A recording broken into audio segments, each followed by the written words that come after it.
Alhamdulillahirabbil alamin. Qala al-muallif rahimahullahu taala al-hadi ashar. Idza kana fi thawbi awil badani awil buq'ati najasatun wa dzakaraha al-musalli fi salati aw ba'da salati fa inna dzalika fihi tafsil. Berkata penulis rahimahullah, poin K. Jika di pakaian atau badan atau tempat sholat terdapat najis, lalu orang yang mengerjakan sholat teringat hal itu ketika tengah atau setelah sholat. Mengenai hal ini terdapat beberapa perincian. Ya. Berkenaan dengan ada orang sholat, sambil sholat tiba-tiba teringat, entah di bajunya, entah di badannya, entah di tempatnya untuk sholat ada najis. Ada juga masalah sudah selesai sholat baru ingat, oh iya di baju atau di badan atau di tempat ini ada najis. Kata penulis ada perincian. Kalau di buku antum ada tulisannya beberapa penjelasan. Teman-teman yang menyimak di rumah, kata penjelasan dicoret diganti menjadi rincian. Ya, beda ya penjelasan sama rincian itu. Bagaimana merincinya? Ada 3 di sini. Kata penulis, awalan, idza dzakara dzalika wa huwa fi sholati azala an-najasata aw alqa ma 'alaihi najasatun bi syarti 'adami kashfi al-'aurati wastamarra fi salatihi wa salatuhu sahihatun. Thaniyan, idza lam yastati' izalataha athna' as-salati bihaythu law alqa ma 'alaihi najasatu inkashafat 'auratuhu aw kanat najasatu 'ala badani fa hina idzin yansarifu min salatihi thumma yuzila fahina idzin yansarifu min salatihi thumma yuzilu najasata thumma yu'idu salata. Thalithan, idza dzakara ba'da al-insarafi min as-salati annahu shalla fi thawbin fihi najasatun aw shalla 'ala buq'atin fiha najasatun aw shalla wa fi jasadihi najasatun fa salatuhu sahihatun. Perinciannya antara lain, poin pertama, jika dia teringat hal tersebut ketika tengah mengerjakan sholat, dia boleh melenyapkan atau membuang najis yang ada pada dirinya dengan syarat tidak membuka aurat. Setelah itu, dia boleh terus melanjutkan sholatnya dan sholatnya itu tetap sah. Kedua, jika dia tidak bisa menghilangkan najis itu di tengah-tengah sholat dan khawatir kalau dia membuang najis itu akan terbuka auratnya, atau najis itu mungkin ada di badannya, pada saat itu dia menghentikan sholatnya, baru kemudian dia menghilangkan najis tersebut untuk selanjutnya mengulangi sholatnya lagi. Yang ketiga, jika dia teringat sepulang dari sholat bahwa dia telah mengerjakan sholat dengan mengenakan pakaian yang terkena najis, atau sholat di tempat yang terdapat najis, atau sholat sedang di badannya terdapat najis, maka sholatnya tetap sah. Ada 3 rincian di sini. Rincian pertama, dia masih sholat. Oke? Ini orangnya lagi sholat nih. Waktu lagi sholat, dia ingat, oh iya, ada najis. Entah di bajunya atau di tempatnya. Maka yang seperti ini, kalau dia anggap, oh ini bisa disingkirkan. Oh ini bisa dihindari. Dan tidak perlu membuka aurat, maka hindarkan, singkirkan najisnya, dan lanjutkan sholatnya. Sholatnya sah. Loh tapi ini udah rakaat 4. Gak apa-apa. Sholatnya sah. Contoh. Yang bisa dengan mudah disingkirkan adalah yang ada najisnya itu sajadah. Nah ini sajadah. Iya. Kan? Orangnya sholat di atasnya. Terus di ujungnya situ, di ujung sajadahnya, misalnya dia lihat, oh kok ada kayak entah ini kotoran tikus kali, ya kan? Hitam-hitam. Ini kan bisa disingkirkan dengan cara dianya aja pindah tempat, tinggalkan sajadahnya, atau tidak? Waduh nggak bisa, ya udah sajadahnya aja disingkirin, ya. Jadi dia sholat tanpa sajadah, nggak perlu buka aurat. Maka lakukan itu, entah dia pindah tempat, entah sajadahnya dipinggirkan, lalu kemudian dia lanjutkan sholatnya. Meskipun itu di rakaat terakhir tadi. Misalnya mau di nggak ada masalah. Kan bisa disingkirkan. Nah. Keadaan yang kedua adalah kalau najisnya itu mau disingkirkan, dia harus buka aurat. Contoh, di celana dalam, misalnya gini, dia ketawa, gitu. Terus sakit perut, lalu terkeluar air seni, ya kan, ada orang ketawa, terkikik-kikik, akhirnya ya, kata bahasa kita kencing gitu kan. Sebelum sholat nih harus dibersihin dulu, gitu. Kalau Allah misalnya makan bla bla bla, akhirnya hanya wudu, ya kan, sholat. Pas lagi sholat teringat, oh iya, celana dalamku ini kan tadi ada najisnya, ya kan? Bahkan di kemaluan pasti ada najisnya nih, kena, karena tadi cuma wudu. Nah, kalau mau disingkirkan sekarang, masa buka celana dalam? Kalau buka celana dalam berarti terbuka auratnya. Nah, otomatis yang seperti ini tidak bisa dilanjutkan, sholatnya harus dibatalkan. Seperti tadi dikatakan, fahina idzin yansarifu min sholati. Dalam keadaan seperti itu, maka dia hentikan sholatnya. Yuzilun najasata, najisnya dihilangkan, dibersihkan, tsumma yu'idus shalah. Lalu dia ulangi sholat. Contoh yang lain, najis itu pada badan, di badannya. Kalau tadi kan di bajunya, tapi bajunya kalau mau dibuka harus susah. Buka aurat. Ya. Yang model kedua adalah najis itu ada di badan, ya, bukan di baju. Kalau sudah di badan bagaimana caranya? Masa tangannya dicopot gitu? Ya, atau gimana sambil sholat bersihin dulu? Kan nggak bisa. Nanti banyak pergerakan. Mantap. Ya kan? Maka kalau itu di badan, ya dia batalkan sholatnya, lalu kemudian dia bersihkan dulu najisnya, lalu kemudian ulang sholatnya. Contoh, dia sholat di atas sajadah, ya kan? Waktu dia sujud, di jidatnya itu kok kayak ada air hangat-hangat gitu, kan? Nah, pas lagi sujud gitu, istrinya masuk, ayah, itu tadi sajadahnya habis dikencingin adek. Ya, oh ini sudah yang basah-basah nih, kan ini nggak bisa lagi nih, nggak bisa dihindari yang sudah kena badan. Maka yang dilakukan apa? Membersihkan, batalkan sholat, lalu bersihkan, lalu ulang lagi sholat. Model yang ketiga adalah dia ingatnya setelah selesai sholat. Jadi memang sholat sudah salam, ya baru ingat, oh iya, tadi itu aku celana dalamku belum ku bersihin. Aku sekedar pipis aja tadi, tapi celananya nggak ingat gitu. Kalau tadi ketawa dan aku sempat keluar air seni. Waduh. Tapi udah selesai sholatnya, maka sholatnya sah. Dikarenakan najis pada badan sudah teringatnya selesai sholat. Tapi ingat, bedakan antara oh iya tadi ada najis dengan oh iya tadi belum wudu. Dua hal yang beda. Nanti disebutkan oleh penulisnya, ya. Jangan dulu terburu-buru, oh gitu ya, oh berarti nggak apa-apa ya kalau lupa wudu ya, nggak bisa. Ini beda loh, antara lupa wudu dengan lupa ada najis, itu beda, ya. Maka kalau dia sudah selesai sholat, baru ingat, oh di bajunya tadi ada najis. Atau misalnya dia mau pergi ke masjid, lalu dijilat anjing celananya, sampai di masjid lupa dicucinya. Atau tadi kasus segini, dia sholat di atas sajadah, terus sujud kan, kena sesuatu. Sudah salam, Assalamualaikum warahmatullahi wabarakatuh. Baru istrinya ngomong, Abi, tadi rasa apa di jidat? Hangat-hangat. Nah itu pipisnya ade itu. Oh iya kan? Gimana sholatnya? Sah. Karena taunya setelah sholat.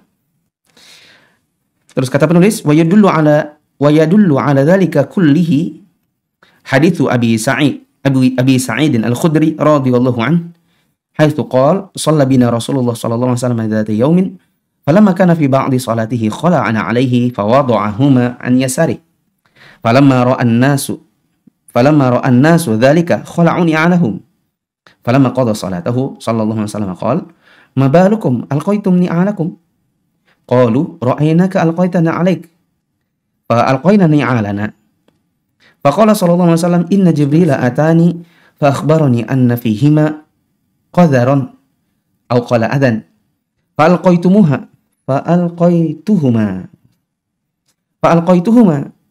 Fa idza jaa ahadukum ila al-masjid falyanzur fi na'alayhi fa in ra'a fihima qadaran aw adhan falyamsahuma wa liyusalli fihima. Nah, Semuanya itu didasarkan pada hadis Abu Sa'id semua itu apa? Tiga perincian tadi. Iya. Itu didasarkan pada hadis Abu Sa'id Al-Khudri radhiyallahu an. Dia bercerita, pada suatu hari kami pernah mengerjakan sholat bersama Rasulullah Shallallahu Alaihi Wasallam. Setelah mengerjakan beberapa bagian dari sholat, beliau melepaskan kedua terompahnya lalu meletakkannya di sebelah kirinya. Ketika orang-orang menyaksikan hal tersebut, mereka pun melepaskan terompah mereka. Setelah mengerjakan sholat, beliau bertanya, "Mengapa kalian melepaskan terompah kalian?" Mereka menjawab, "Kami melihatmu melepas terompahmu, sehingga kami pun melepaskan terompah kami." Maka beliau pun bersabda, yang artinya, "Sesungguhnya Jibril telah mendatangiku, seraya memberitahukan kepadaku bahwa pada kedua terompahku itu terdapat kotoran, sehingga aku pun melepaskan keduanya. Oleh karena itu, barang siapa di antara kalian mendatangi masjid, maka hendaklah dia melihat kedua terompahnya. Jika melihat kotoran, atau beliau bersabda najis pada keduanya, maka hendaklah menghilangkannya kemudian mengerjakan sholat dengan mengenakan keduanya." Nabi SAW sholat memimpin jamaah. Ya, maka beliau di depan dan jamaah di belakang. Saat sedang sholat, Jibril datang memberitahu bahwa di bawah sendalnya Nabi ada najis. Maka Nabi lepaskan sendalnya dan melanjutkan sholat. Ini menunjukkan bahwa kalau kita tahu atau teringat ada najis waktu sholat, maka kalau memang bisa dilepas, lepas saja. Contohnya tadi sajadah, ya, atau pindah tempat. Adapun dalam kasus Nabi melepaskan sendal karena di zaman dahulu memang orang sholat pakai sendal karena di dalam masjid itu masih tanah, nggak ada keramik kayak kita sekarang, apalagi karpet. Karena di zaman dahulu juga pakai sendal. Contoh kita bisa praktekkan sekarang ini, contohnya sholat id, kan? Kalau kita sholat id di lapangan, terus kita, ini kok gak enak ya baunya gitu kan? Maka, ini kayaknya ada yang banyak-banyak nih kan? Maka segera lepaskan, ya, lepaskan, dan kita sholat tanpa sendal tersebut. Cuman pasti agak susah juga ya. Apakah kita harus pindah tempat? Kalau kita pindah tempat sebagai imam sih bisa ya, mau kanan kiri depan belakang terserah. Tapi kalau sebagai makmum agak susah juga. Ya. Makanya Nabi SAW mengatakan kalau ada dari kalian yang mendatangi tempat salat, maka lihat-lihat sendalnya. Kalau ada najis, maka hendaknya digosok di tanah. Begitu. Ya, dalam kasus ini juga para sahabat melihat Nabi SAW lepas sendal, maka mereka juga ikut lepas sendal. Karena Nabi tanya, "Kenapa kalian lepas sendal?" Mereka bilang, "Ya, Anda lepas sendalnya, kami ikutin juga." Nabi bilang, tadi Jibril datang dan memberitahu bahwa di bawah sendalku ada najis. Nah, saya kira untuk 3 rincian tadi sudah jelas. Selanjutnya, ini yang penting. Wa hadza khasun bi izalatin najasati. Amma man shalla wa dzakara wa huwa fi salatihi aw ba'da al-insaraf minha annahu 'ala ghairi wudu' aw dzakara anna 'alaihi janabatan fa inna salatahu batilatun min awwaliha. Sawa'an dzakara athna as-salati aw ba'da al-insiraf minha wa 'alaihi an yarfa'a al-hadatha thumma yu'ida as-salata liqaulihi sallallahu alaihi wasallam la tuqbalu salatun bi ghairi tuhur. Nah, yang demikian itu yakni pada tiga perincian tersebut khusus berkenaan dengan penghilangan najis. Adapun bagi orang yang mengerjakan sholat lalu teringat pada saat atau setelah sholat bahwa dia mengerjakan sholat dengan tidak berwudu, atau dia teringat bahwa dia dalam keadaan junub, sholatnya tidak sah secara keseluruhan. Ketetapan tersebut berlaku sama baik dia teringat pada saat sholat atau setelah sholat. Dan karenanya dia harus menghilangkan hadas tersebut untuk kemudian mengulangi sholatnya lagi. Hal ini didasarkan pada sabda Nabi SAW yang artinya tidak diterima sholat tanpa bersuci. Ya. Tadi yang perincian, ada najis, lupa. Oh, kalau dalam keadaan begini, kalau begitu gitu ya. Yang 3 tadi itu hanya berlaku untuk najis.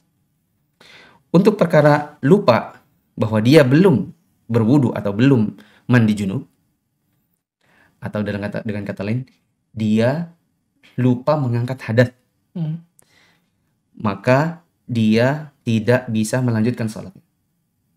Sholatnya tidak sah baik mengingatnya tengah-tengah ataupun mengingatnya setelah selesai. Berarti kalau ada orang begini, misalnya nih ya,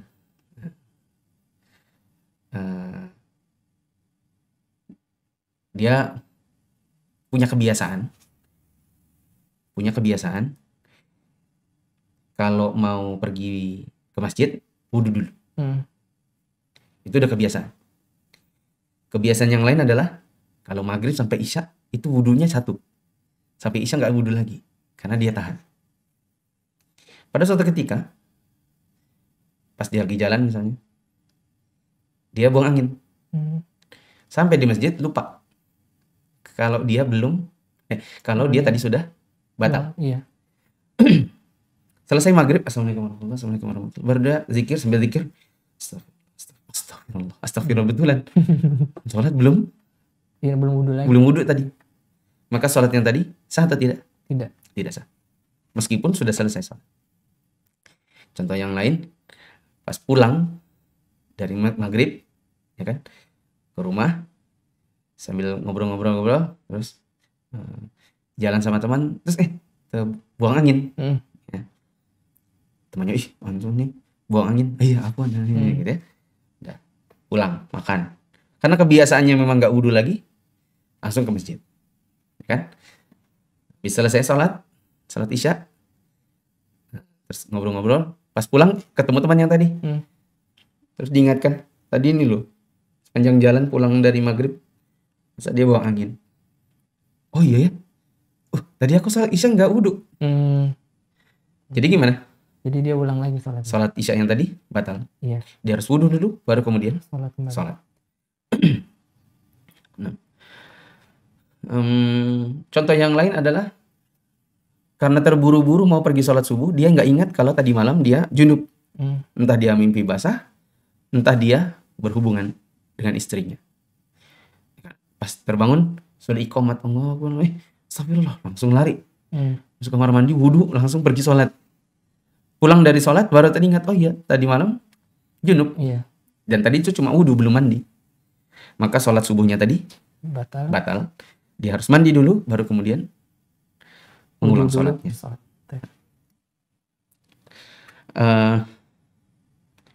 Saya kasih kaidah. Kaidahnya nggak ada di sini. Coba baca. Kaidah fikih, barang siapa meninggalkan perintah, apakah karena lupa atau tidak tahu, maka harus mengulang. Sedangkan barang siapa mengerjakan larangan, apakah karena lupa atau tidak tahu, maka diteruskan saja.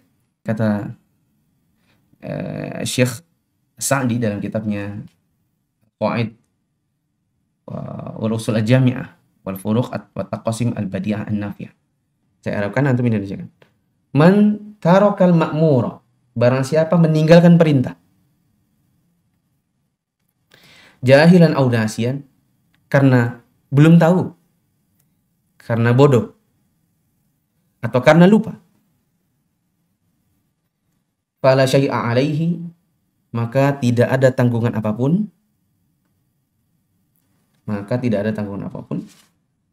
illa bi fi'lihi, kecuali dengan mengerjakan atau mengulang perintah tadi, perintah yang ditinggalkan itu. Kaidah ini pernah diajarkan dulu tahun 2014 dan belum pernah ngajarkan lagi kaidah ini sudah berapa 7 tahun ya. Jadi mungkin sudah kurang-kurang ingat.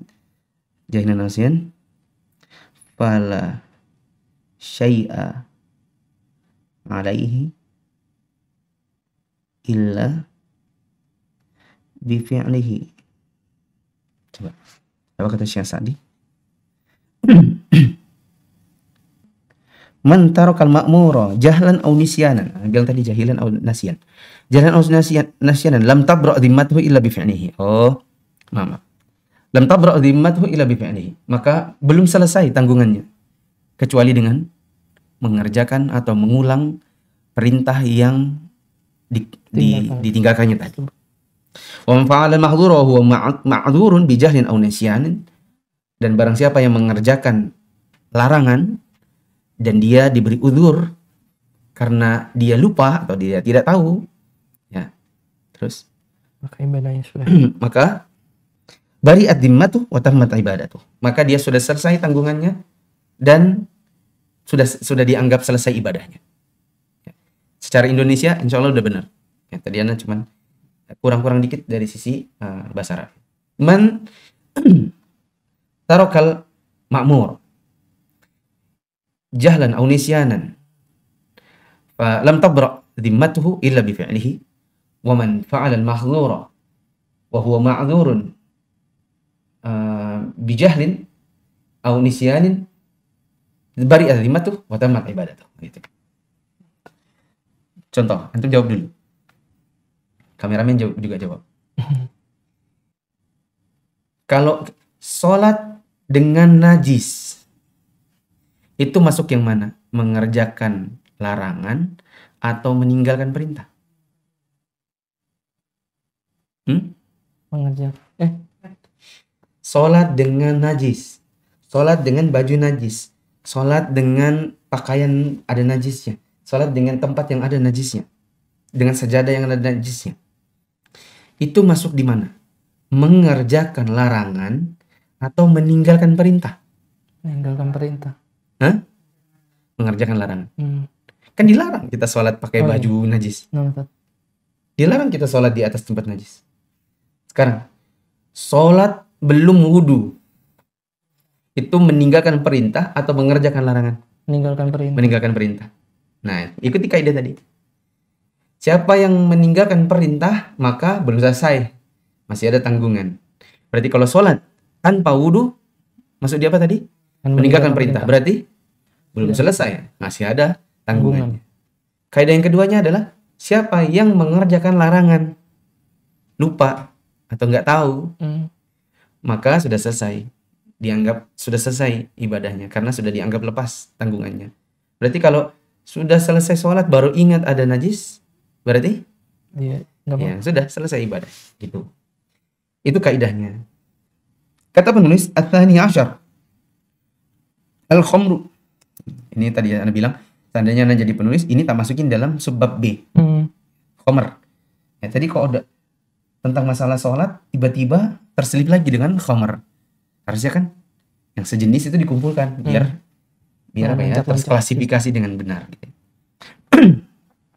Al-khamru. Jamaahirul ulama ala anna al-khamra najisatul ain. Anna al-khamra najisatul ain. Qala Syekhul Islam Ibnu Taimiyah rahimahullahu taala wal ma'i'atu al-musakkiratu. Di sini di buku ini kafnya pakai tasdid dan itu tetap ada sisi benarnya, musakkirah. Bisa juga tasdidnya kita hilangkan jadinya muskirah. Wal ma'i'atu al-musakkirah atau muskirah kulluha najisatun lianna Allah Ta'ala sammaha rijsan wal rijsu wal qadiru wal najisu alladhi yajibu ijtinabuhu wa amara bijtinabihi mutlaqan wa huwa ya'ammu syurba wal massa wa ghairu dhalik wa amara bi iraqatiha wa la'ana an-nabiy sallallahu alaihi wasallam 'ainaha wa qala Syanqiti rahimahullah wa jamaahirul ulama'i ala anna al-khamra najisatul ain lima dzakarna wa khalafa fi dhalika Rabi'atun wal Laits wal Muzani sahibu Syafi'i wa ba'd al-mutaakhirina min al-Baghdadiyyin wal Qurawiyyin kama naqala anhum al-Qurtubi fi tafsirih. Nah, itu dulu. Poin L, khomer. Jumhur ulama berpendapat bahwa khomer atau minuman keras itu adalah najis. Ya, bukan minuman keras ya. Khomer ya khomer. Berarti ini dicoret. Minuman keras itu cuma contoh khomer. Karena khomer ada juga yang gas, ada juga yang padat. Ya. Ada juga yang disuntik gitu. Mantap. Diganti menjadi khomer atau zat yang memabukkan.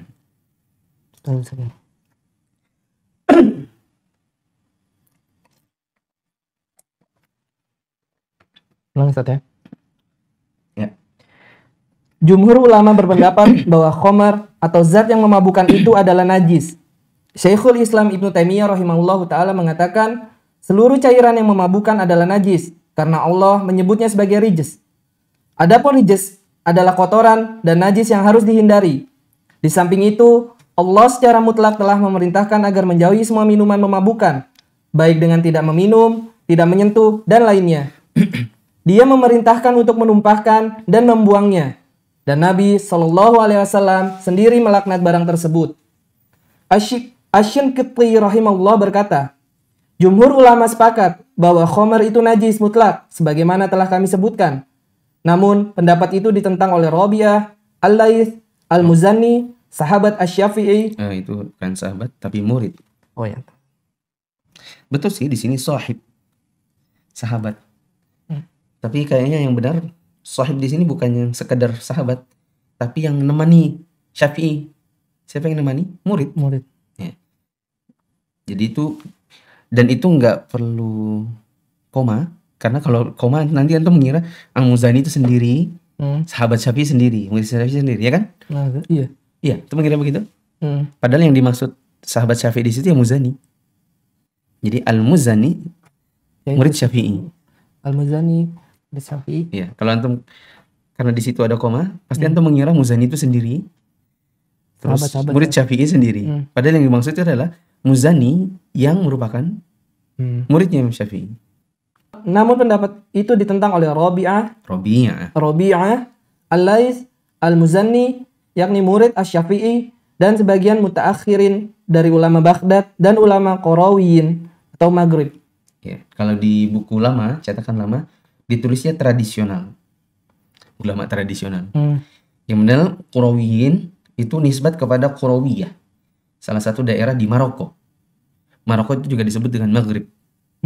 Kalau kita pergi umroh, lalu ketemu dengan orang, dia nanya, dari mana? Indonesia? Nah, kalau Anda dari mana? Dari Maghrib. Nah, kalau dia ngomong dari Maghrib, itu kalau di sekarang maksudnya adalah sekitaran Maroko. Terus? Seperti yang dinukil oleh Al-Qurtubi dari mereka di dalam tafsirnya. Ya, sampai situ. Menurut jumhur ulama, khamar itu najis. Khamar itu apa? Kalau orang simpelnya bilang saja minuman keras gitu ya. Minuman memabukkan. Sebagian ulama ada yang mengatakan khamar itu tidak bisa dikatakan minuman memabukkan karena di zaman sekarang banyak juga khamar tapi bentuknya padat. Ya kan?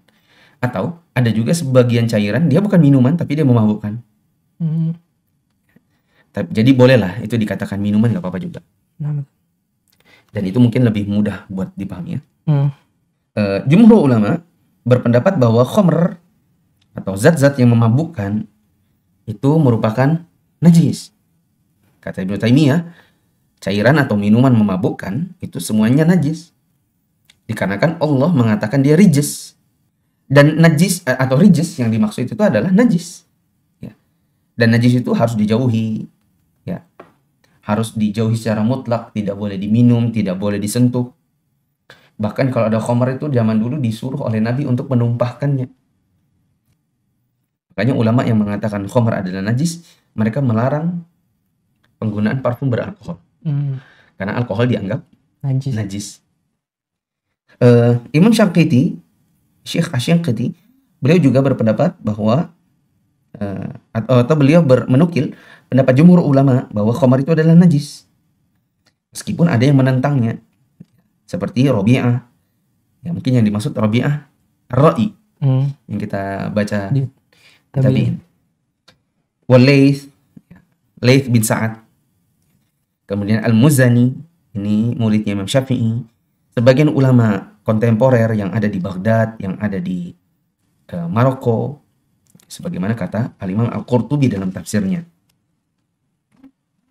Apa dalilnya bahwa khamar itu najis? Ada di catatan kaki. Antum catatan kaki berapa itu? 31. 31. Firman Allah Ta'ala, Ya ayyuhalladzina amanu innamal khamru wal maisiru wal ansabu wal azlamu rijsun min amali syaitan fajtanibuhu la'allakum tuflihun. Al-Maidah ayat 90. Artinya, hai orang-orang yang beriman, sesungguhnya meminum khamar, berjudi, berkorban untuk berhala, mengundi nasib dengan panah adalah perbuatan keji, termasuk perbuatan syaitan. Maka jauhilah perbuatan-perbuatan itu agar kamu mendapat keberuntungan. Allah mengatakan, wahai orang beriman, sesungguhnya khamar, judi atau maisir, ansab, apa tadi ansab? Berkorban untuk berhala, wal azlam, dan juga mengundi nasib dengan panah, itu adalah rijis. Ya. Min amali syaitan. Dia termasuk rijis. Apa itu rijis? Najis. Termasuk amalnya syaitan. Fajatanibuh, maka jauhilah. Lalu yang menentangnya, enggak najis. Apa dalilnya? Dalilnya ayat ini juga. Coba kita baca ya. Wastadallu li taharati 'ainiha bi anna al-madhkurati ma'aha fil ayati min mali maisirin wa mali qimarin wa ansabin wa azlamin laysat najasatal 'ain wa in kanat muharramat isti'mal. Wa in kanat muharramat al-isti'mal. Apa katanya? Mengenai kesucian khamar ini, mereka mendasarkan pendapat mereka pada dalil bahwa hal-hal lain yang disebutkan bersamanya di dalam ayat Al-Quran yang ada di Quran surat Al-Maidah ayat 90, yaitu harta hasil judi, harta hasil undian, berkurban untuk berhala, dan mengundi nasib dengan panah, bukan suatu yang najis zatnya, meskipun secara hukum penggunaannya diharamkan. Ya. Ini saja. Insya Allah kita akan lanjutkan di pertemuan yang akan datang. Subhanakallahumma wa bihamdika. Asyhadu an la ilaha illa anta astaghfiruka wa atubu ilaik. Wassalamualaikum warahmatullahi wabarakatuh. Dakwah semampumu.